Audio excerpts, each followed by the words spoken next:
지난 주일 성령 강림 주일에 이어서 이제 우리 삼위일체 주일이 바로 이어서 있게 되는데 그러한 데는 특별한 이유가 있습니다. 특별히 삼위일체라는 말은 이제 한 분 하나님께서 삼위로 존재하신다 이제 그런 이제 표현인데요. 이 세상에 사는 모든 사람들은 나름대로 다 신관을 가지고 있어요. 신관. 나는 무신론자라 신관이 없어 그렇게 말하는 사람인데 이건 역시 그 사람의 신관이에요. 무슨 신관? 하나님이 없다는 신관.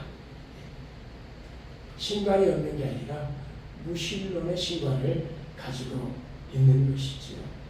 그리고 이제 신이 존재하는 유신론이 있습니다. 그리고 이 유신론 안에는 다양한 그런 이제 신론들이 존재하죠.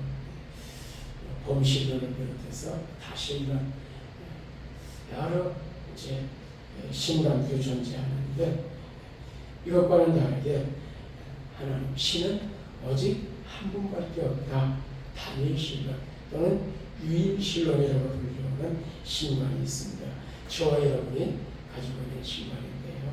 여러분은 어떤 신관을 가지고 있어요? 하나님은 유일한 한 분이시다. 오직 한 분밖에 없다. 그래서 우리는 이제 이 말씀을 쫓아서 모든 것은 성경에 근거하죠. 신명기 6장 4절 쇠마가 유명하지만 이스라엘 애들아 우리 하나님 여호와는 오직 유일한 여호와시니. 그래서 하나님께서 이 말씀을 들어오는 문서죠. 뭐에다가 붙이고 위에다가 붙이고 이마에다가 붙이고 손목에다 붙이고 시각교육을 끊임없이 이 말씀을 기억하라.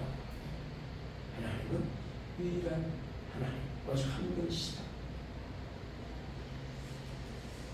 이사야 45장 5절 3절을 보면 나는 여호와라. 나 외에 다른 이가 없다니. 나밖에 신이 없다. 다른 신은 없다. 내가 유일한 신이야. 그래서 유일신이야. 한 분밖에 안 돼. 유일한 분이시다. 그래서 출애굽하는 이스라엘 백성들에게 이제 10가지 계명을 주시잖아요. 10가지 언약의 말씀. 십계명이라는 단어는 없습니다. 근데 우리가 10가지 계명이다 보니까 십계명이라고 치는데 보편적으로는 역사적인 표현은 십계명이라는 표현보다는 언약의 10가지 말씀이라 하나님께서 우리가 맺을 때 이 언약을 맺으시면서 너는 내 백성이라 이 언약을 맺으면서 이 언약으로 말씀을 주시거든요.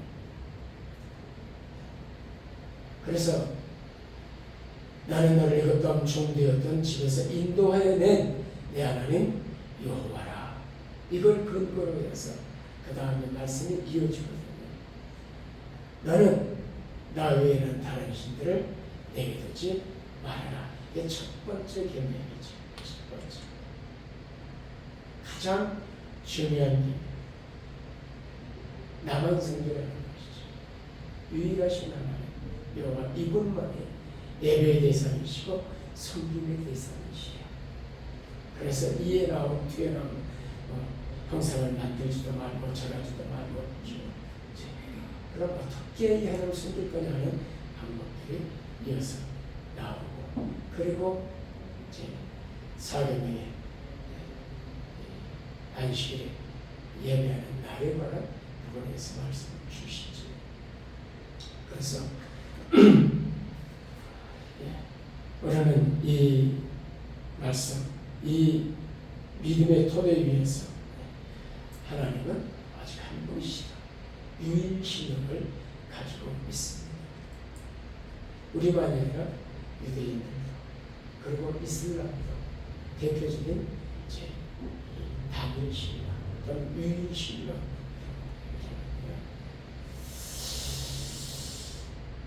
그리고 더불어서 이제 우리는 이 한 분 하나님, 유일하신 한 분 하나님이 어떻게 존재하시는가 그랬을 때 어떻게 존재하세요? 성부와 성자와 성령 삼위로 존재하신다. 그래서 우리가 삼위일체라 이렇게 이야기하죠. 우리가 이제 신앙 고백을 하죠. 소요리 문답, 대소요리 문답이 있는데 장로교의 근간이 되는 이제 신앙 고백서입니다.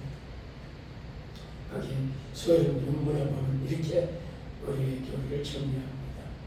같이 한번 읽어봅시다. 시작.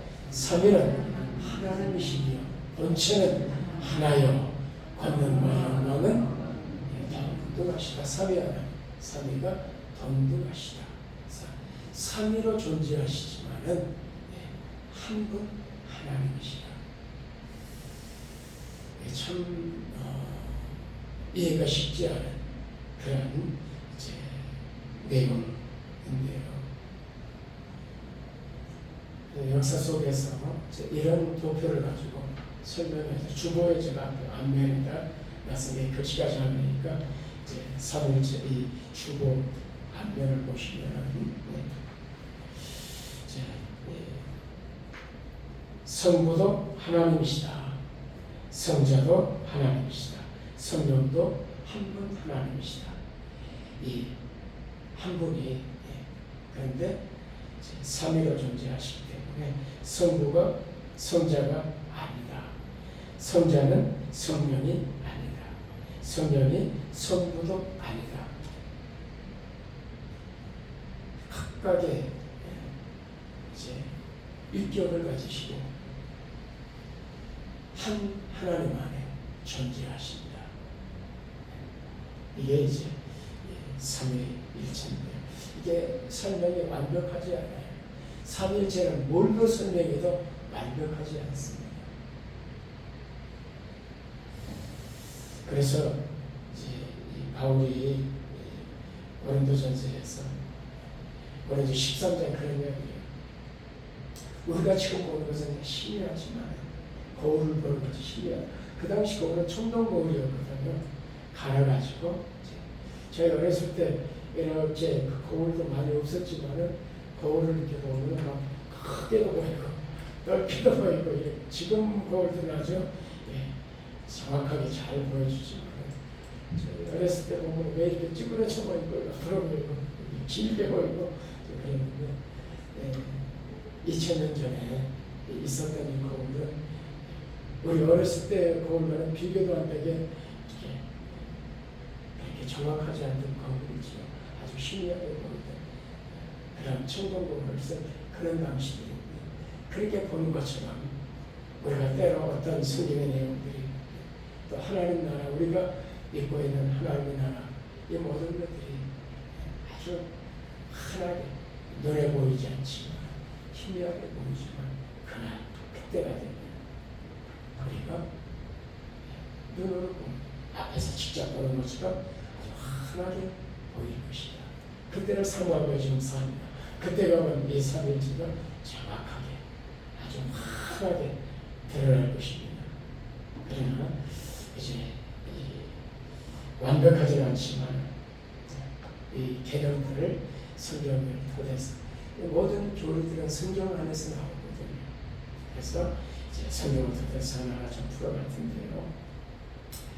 원래 이제 이 십계명이라는 말이 없었던 것처럼 그럼에도 불구하고 우리가 십계명을 이렇게 이 10가지 계명을 이제 이야기하는 것처럼 삼일체 개념도 성경에는 삼일체는 단어 용어 자체가 없습니다. 그런데 우리는 삼일체라는 용어를 이걸 쓰는 것이죠. 예수님이 승천하시고 우리 신앙생활 성령님이 강림하시죠. 그리고 성령이 강림하면서 뭐가 시작돼요? 신약의 교회가 시작되는 거죠. 예수님께서 마태복음 16장에서 내 교회를 세우리니 그러시잖아요. 이 베드로의 신앙 고백이 내가 내 교회를 세우겠다. 그 말씀하신 예수님의 교회, 주는 그리스도시요 살아계신 하나님의 아들이라는 신앙 고백 위에 세워지는 이 교회가 성령이 감림하고 이 교회가 시작되는 것이죠. 그래서 구약 시대와는, 구약의 성막교회와는 전혀 다른 교회가 시작이 되는 것입니다.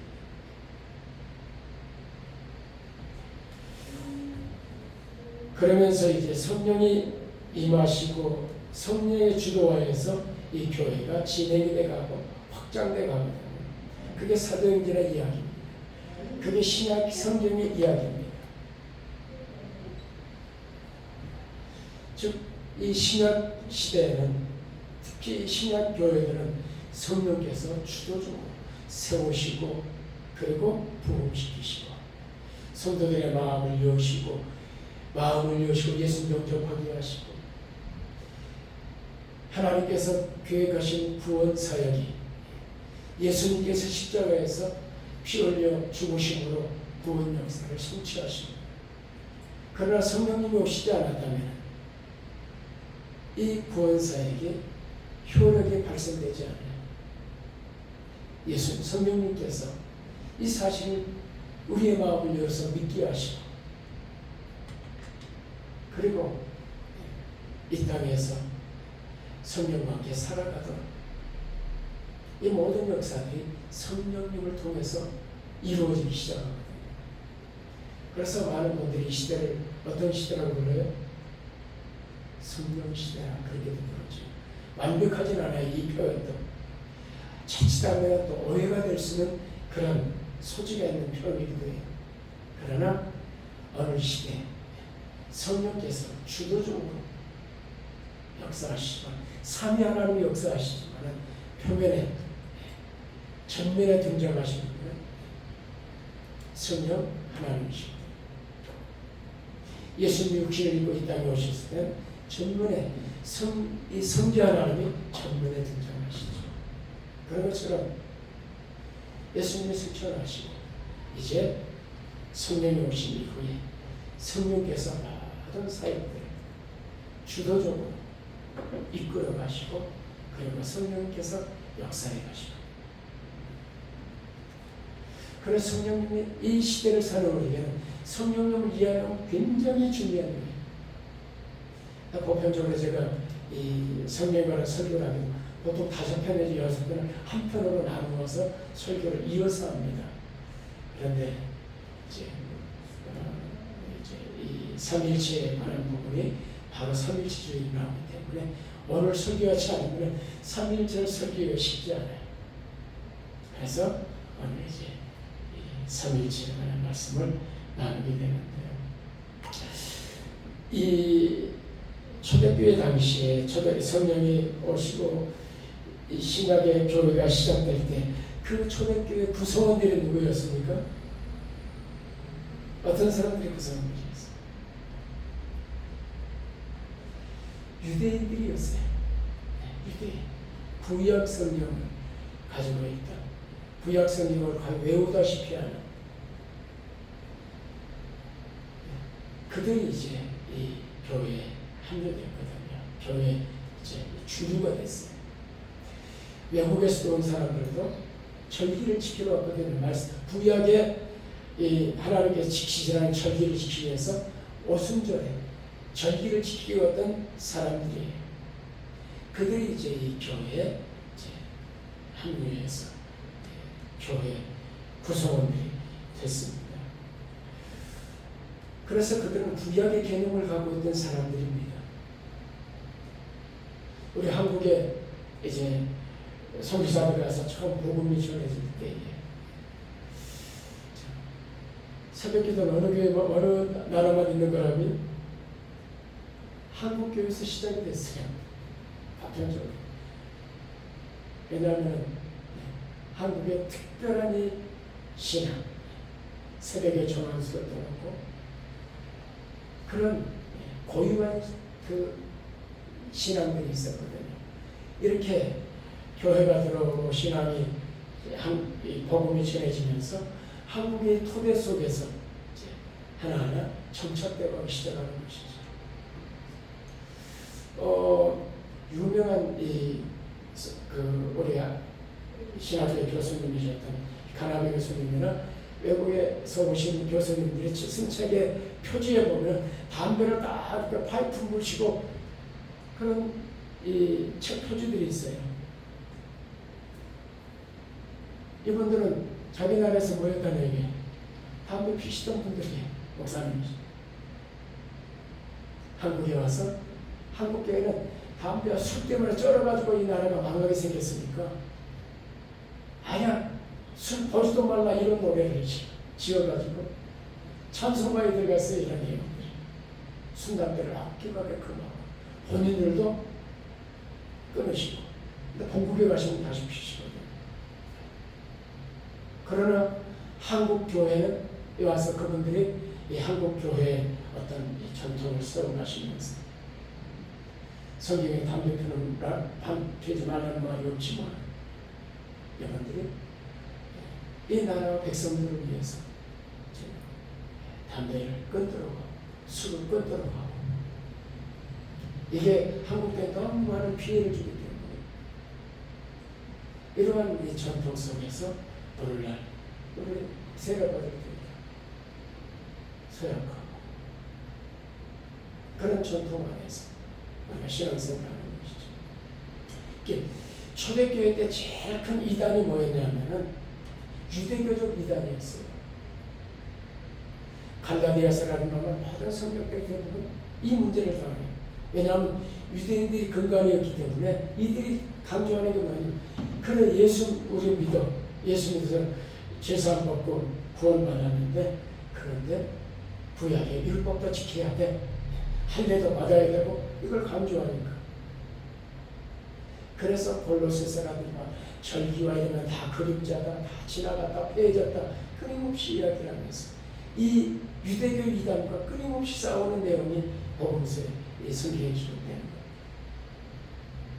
그래서 이러한 이 토대를 위해서 이들에게 이제 성령이 임했을 때 그들은 이해를 못했어요. 술 취했다. 그래서 베드로가 설명하잖아요. 우리가 술 취한 게 아니라 이건 구약의 말씀이 하나님의 약속이 성취된 것이다. 요엘서 말씀이 응해서 바로 하나님의 영이 임하신 것이다 하고 이제 이 구약을 그렇게 해석하는 것이죠. 오늘 이 현상은 구약의 하나님이 약속하신 이 일이 오늘 성취된 것이다. 그러면서 이제 이 신약교회 신자들이 이제 지금 이 우리에게 오신 성령님이 하나님께서 하나님의 영이시구나 이걸 이제 이해하게 되고 받아들이게 되고 그리고 그들을 구원하기 위해서 오신 예수님이 바로 약속된 그들은 정치적인 메시아로 알았고 그래서 그들은 예수님이 이 땅에 오셨을 때에 그런 메시아로 옮겼다는 사람도 있었지만 그들이 생각하는 메시아의 개념이 성경이 말씀하는 하나님께서 의도하신 그런 메시아가 아니었죠. 그래서 예수님이 유대인들의 십자가에 죽으셨고 그리고 그 예수님께서 이제 이 성령께서 그들의 마음을 여시면서 예수 그리스도가 단순한 메시아가 아니고 그분이 하나님의 아들이시구나. 이분이 하나님이시구나. 성령 역사를 통해서 이들이 이 사실들을 알게 되는 것이죠. 그러면서 이제 이 신약교회 이제 그때부터 성경이 신약 성경이 쓰여지기 시작해요. 신약 마태복음에서 이 복음서에서 예수님이 인용하신 성경들은 다 구약 성경이에요. 성경을 볼 때에는 늘 그래서 신약의 눈을 통해서 구약을 봐야만 구약이 풀어지는 것이에요. 구약만 딱 떨어놓고 보면은 우리 유대교가 돼요. 신약과 함께 통전적으로 구약과 신약을 같이 보면서 신약의 눈으로 구약을 풀어가고 해석해야만이 올바르게 성경이 풀어지는 것이죠. 그래서 예수님 오실 때 그들은 예수님 이해하지 못했어. 이 말씀을 제대로 이해하지 못하는 것이죠. 그러나 성령이 오시면서 성령께서 이 성경을 기록하시죠. 성경의 저자는 성령님이세요. 그래서 우리는 성경을 볼 때 기도할 때 기도해야 되는 성령님 조명해 주세요. 성령의 이 계시, 성령의 영감, 성령의 조명이 있어요. 성령님께서 감동으로 성경을 기록하게 하시고 성령님 원조자세요. 그리고 성령께서 눈을 열어주셔서 성경을 보게 돼 있어요. 그걸 성령의 조명이라고 해요. 성령의 빛을 비춰주시는 가운데 성령의 빛 가운데서 성경을 볼 때 성경이 열리는 것이에요. 세상에 박사들이 성경 본다고 성경이 이해가 되고 성경이 풀어집니까? 그러지 않거든요. 성경이 열어지는 할머니도 할아버지도 성경이 보여지는 것이죠. 말씀이 하나님 말씀을 다가오는 것이죠. 저는 성경을 읽을 때 그래서 성령을 조명해 주세요. 용어들을 이해하셔야 돼요. 성령의 감동, 성령의 계시, 성령의 조명, 성령의 선미 이런 용어들이 우리가 쓰는 이 용어들을 잘 이해하셔야 신앙생활하는 게 도움이 됩니다. 어쨌든 성령이 강림하시고 신약교회 시작과 함께 신약 성경이 기록되면서 신약 성경을 통해서 구약이 해석되기 시작했습니다. 구약 시대에 그들이 해석했던 것과는 전혀 다르게 성경이 해석되죠. 그래서 마태복음이 무엇입니까? 예수님이 아브라함과 이삭과 약속된 아브라함의 후손이요 다윗의 왕가를 통해서 오신 그분이 바로 약속된 하나님의 아들 예수 그리스도. 이분이 메시아, 이분이 하나님이시다. 이게 중요해요.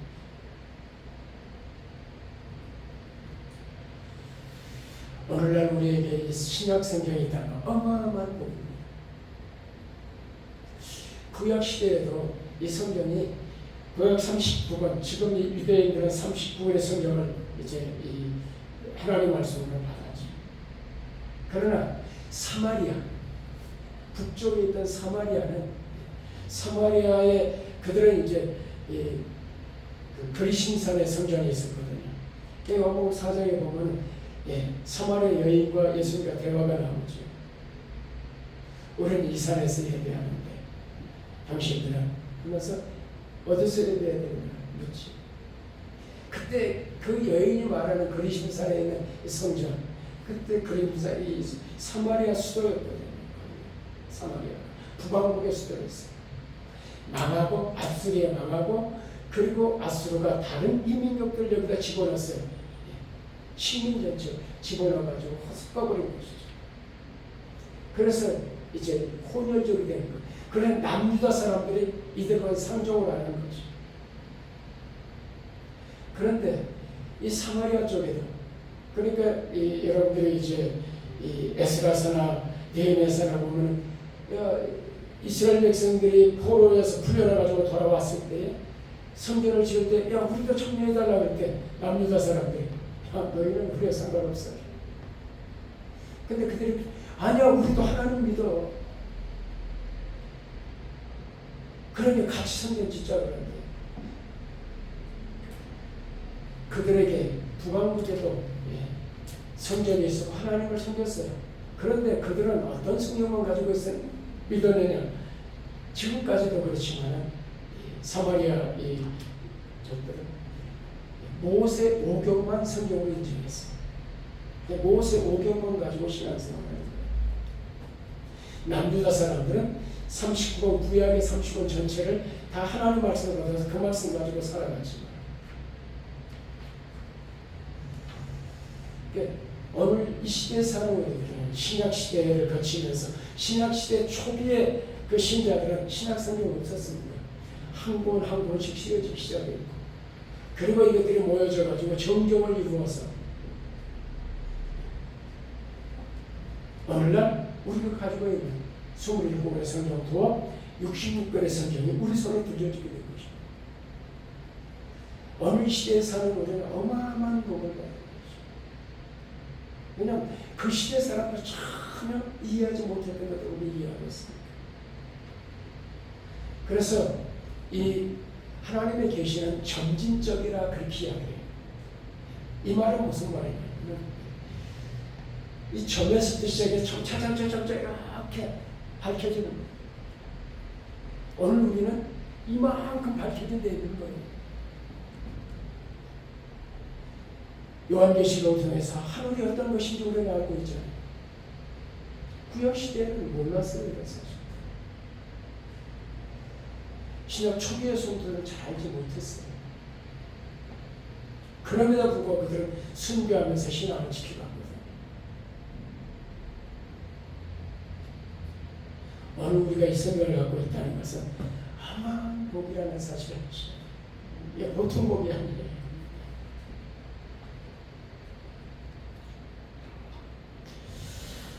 그래서 이 성경을 통해 신약 성경이 특별히 이제 예수님이 누구신가, 성령이 누구신가를 가르치거든요. 그러면서 단순히 한 메시아가 아니라 구원자가 아니라 그분은 하나님이신데 인간형으로 이 땅에 오셨다. 성령님 역시 단순한 한 능력이나 어떤 에너지나 어떤 이런 게 아니라 성령님이 하나님의 영이 예수 그리스도의 영으로서 그분이 하나님이시다. 그러면서 이제 삼위일체 교리가 이제 정리되기 시작합니다. 그래서 이 삼위일체라는 이 용어가 이제 정식으로 기독교의 교리로 채택된 것은 325년에 니케아의 니케아 공회당을 제가 이제 한번 터키 쪽으로 갔을 때 본 적이 있는데 그 1차 공의회 이 공의회에서 바로 이 교리, 삼위일체 교리가 이제 확정이 됩니다. 그래서 공포가 됐죠. 제정이 돼서 이제 공식적으로 그 안에 300년 안에 끊임없는 논쟁이 있었어요. 이 삼위일체를 가지고 기독교 초기 역사의 300년 안에 가장 큰 논쟁은 바로 삼위일체 논쟁이었어요. 그래서 이 교리가 이제 역사를 거치면서 이 역사 속에서 성령의 조명과 성령의 역사하신 가운데 이제 삼위일체 교리가 확정이 됐고 그 이후부터 우리가 하나님은 한 분 하나님이시지만 이 한 분 하나님이시만 삼위로 존재하십니다. 성부와 성자와 성령 존재하십니다. 이 내용들을 이제 좀 성경을 통해서 좀 정리할 텐데요. 그래서 그 이후에 이제 삼위일체주의가 이제 이렇게 지켜지기 시작하죠. 왜냐하면 이 중요한 삼위일체에 대해서 그냥 보편적으로 이렇게 삼위일체라는 게 이렇게 지나가니까 이 중요성, 삼위일체 우리가 믿는 하나님이 어떤 것인가 정확하게 알려야 되지 않겠는가. 그래서 삼위일체 주의들을 지켜오기 시작하면서 오늘날에 이제 오늘처럼 이제 우리 달력에 보시면 나오잖아요. 삼위일체주의. 지난주는 성령 강림주의 이렇게 달력에 나오죠. 그래서 삼위일체주의. 왜 삼위일체주의를 강조하는 거죠? 이때 하나님은 삼위일체로 존재하시죠. 왜냐하면 우리가 그냥 이렇게 그런 의식 없이 지나고 그리고 예배할 때도 그걸 하나님, 삼위 하나님 의식해야 돼요. 의도적으로.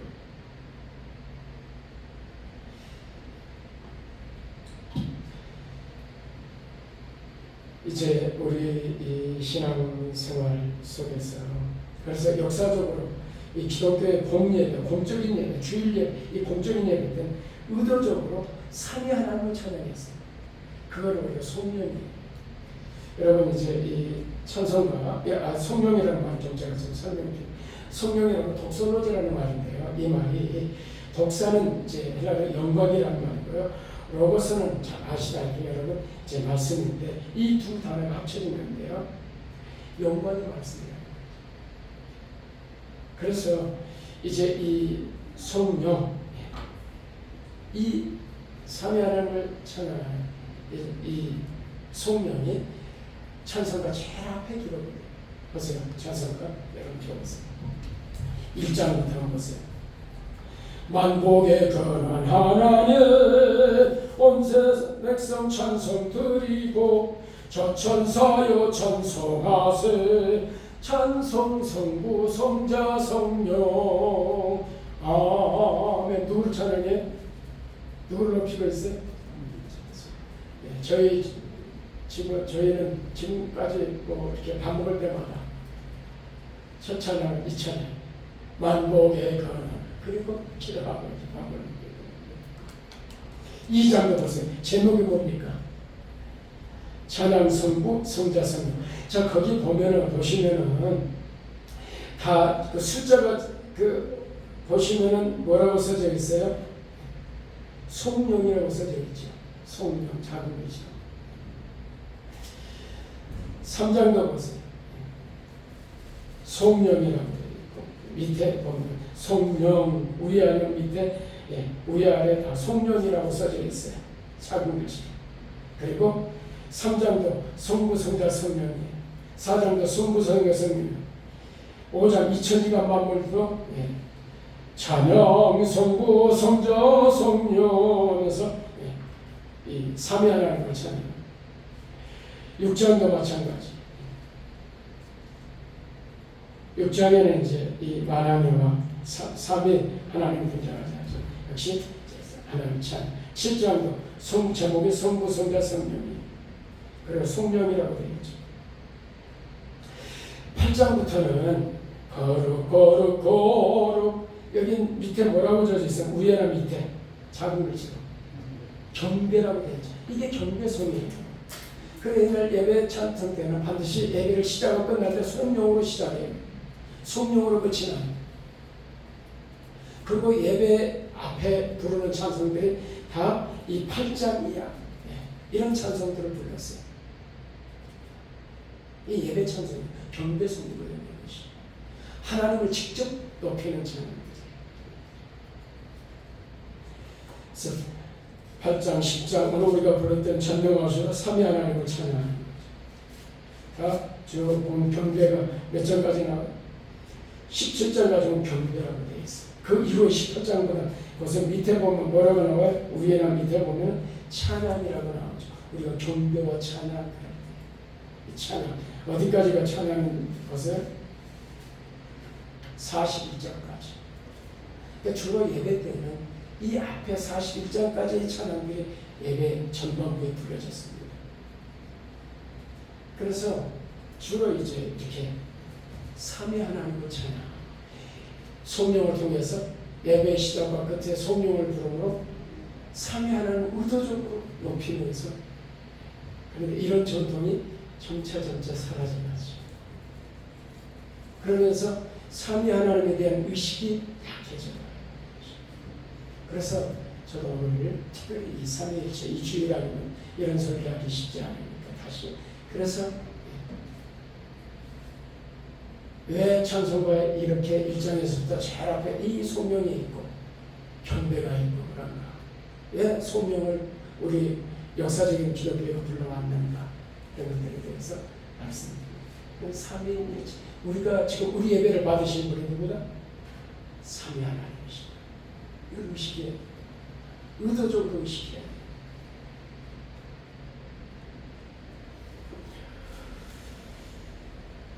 이제 말씀으로 좀 가보십시다.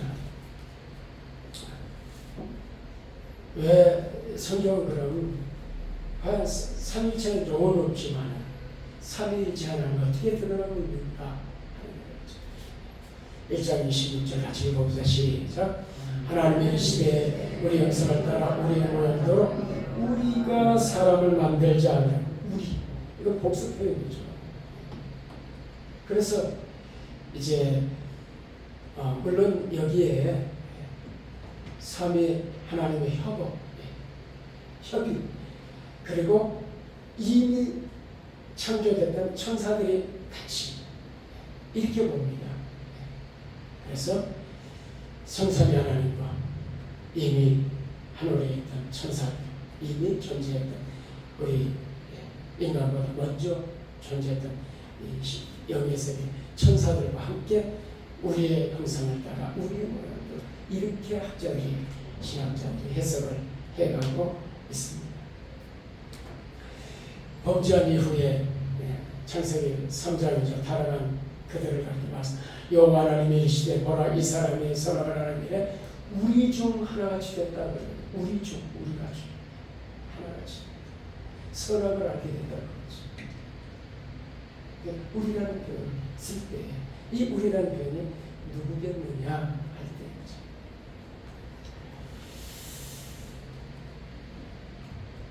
그래서 이걸 조금 더 이 앞에 이 창조 관련해서 요한복음 1장 이렇게 말 태초에 말씀이 계시니라 이 말씀이 하나님과 함께 계시니 이 말씀은 곧 누구라? 이 말씀 로고스이신 예수 그리스도께서 말씀이신 예수님이 바로 누구라? 그분이 하나님이시라. 태초에 하나님과 함께 계셨다. 함께 말씀이시다. 그가 태초에 하나님과 함께 계셨고 만물이 누구로 말미암아 지음바 되었다고요? 말씀이신 예수 그리스도를 통해서 성자 하나님이 통해서 만물이 창조됐다는 말씀. 만물이 그런 몸으로 지은 것이 하나도 그가 없이는 된 것이 없다. 그래서 앞에 이제 이 창세기의 말씀은 이 말씀이 맞춰주는 것이죠. 요한복음 10장 30절 예수님이 이름은 나와 아버지는 누구라? 하나다. 그랬더니 유대인들이 돌을 들어 치려고 그러죠. 왜 그래? 예수님이 십자가에 못 박힌 유대인들의 제목은 무엇입니까? 유대인들이 붙인 제목 신성모독죄 하나님을 모독했어. 내가 하나님이라 그러니까 이런 유대인들은 이 성경을 기록할 때 지금 야해인지 영화인지 잘 몰라요. 왜냐하면 모음이 없거든요. 자음만 있고. 왜 모르느냐? 이 영어가 하나님을 읽을 때 어떻게 읽었어요? 하고 읽었어요. 그러니까 이걸 발음을 어떻게 해도 모르는 거예요. 왜냐하면 이 거룩한 하나님을 어떻게 부르 하나님의 이름이 나오면 붓을 씻고 가서 모욕하고 와서 그 이어갔거든요. 성경은. 그리고 하나님의 이름 감히 부를 수 없으니까 넘어가면서 이렇게 했기 때문에 그래서 여호와냐 야훼냐 이거 가지고 이제 언쟁이 있는 것이죠. 왜 이런 언쟁이 이해가 되십니까? 그만큼 유대인들은 하나님을 어떻게 알았어요? 경외심을 가지고 하나님을. 그런데 예수님이 나사렛 출신 주 그런데 자기가 하나님이라 그러니까 그래서 돌을 들어 치고 결국 유대인들이 정한 제목은 로마가 정한 제목은 정치적이지만 그래 유대인의 왕 쓰지만 로마인들이 유대인들이 정한 제목은 신성모독죄예요. 신성모독죄. 정말 하나님이신데 신성을 모독했다고 주고 이게 얼마나 아이러해야 되지. 이런 일이 왜냐하면 무지로 인해서 유대인들의 무지죠. 오늘날 우리가 이런 무지를 저지르고 있는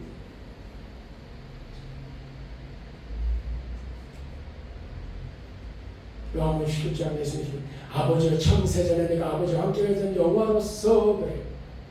언제부터 그 영화를 가지고 있었다? 영화가 창세전부터 아버지와 함께. 그래서 우리가 앞에 살폈던 소유문답 윤문에서 영광과 능력과 권능이 동등하시다 그런 이야기를 하는 거예요. 본질이 동일하시다. 창세전에 함께 계셨던 하나였던 하나님. 그래서 성부 하나님, 인간의 몸을 그 땅에 성자 하나님, 영으로 오신 성령 하나님, 우리가 이렇게 삼위 하나님 이야기를 하는 거죠.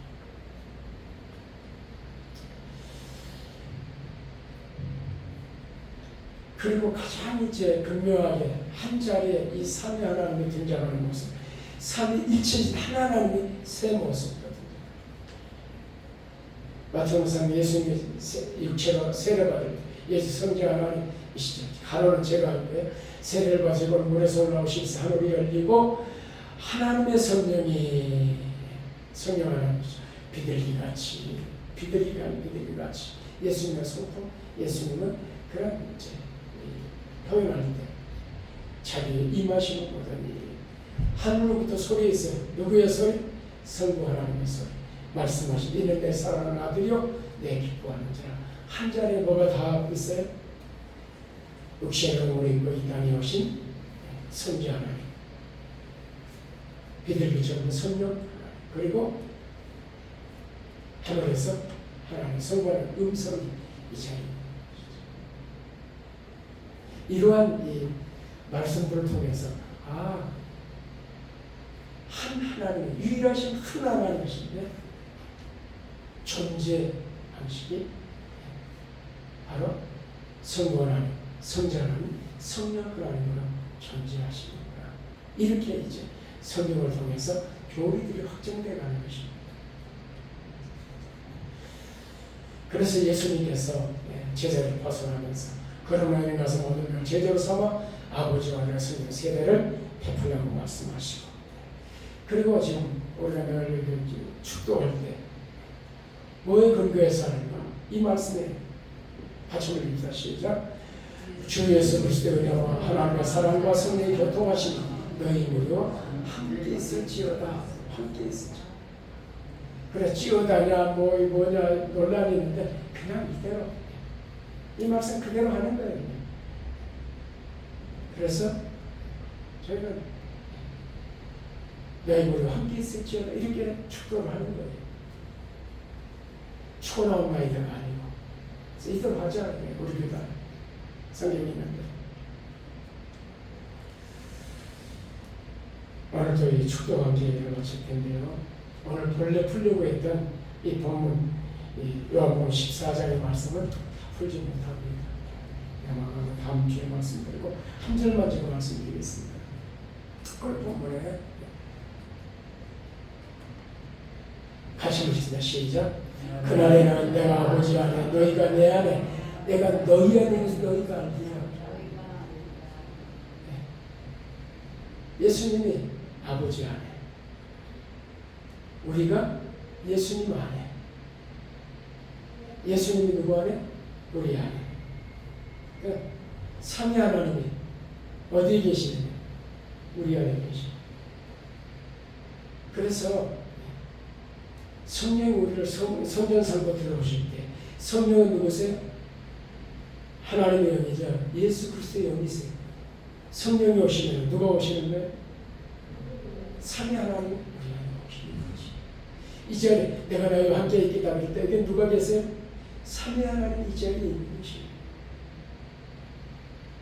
우리 예배 근본적으로 받은 성부 하나님이세요. 우리 기도의 대상은 성부 하나님이세요.